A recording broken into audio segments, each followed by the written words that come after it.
Fala pessoal, boa noite, bom dia ou boa tarde, onde vocês estejam, que hora vocês estejam vendo esse vídeo. Quem fala aqui é o Antônio Jr. Antes de começar a desmontagem do notebook, deixa eu te contar rapidinho uma novidade. O canal mudou de nome. Antes era AHP, Oficina de Notebook PC.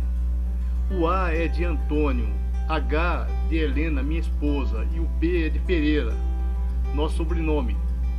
Só que o nome HP acabou confundindo muita gente e até o próprio Google achou que eu estava usando o vídeo de outras pessoas, sendo que sou eu mesmo que grava, desmonta, remonta, tudo aqui do zero que nós fazemos aqui na nossa oficina, tá?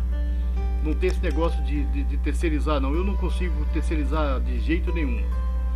E para evitar problemas e seguir crescendo com transparência o canal, o canal agora se chama Dicas Tech com Antônio Jr.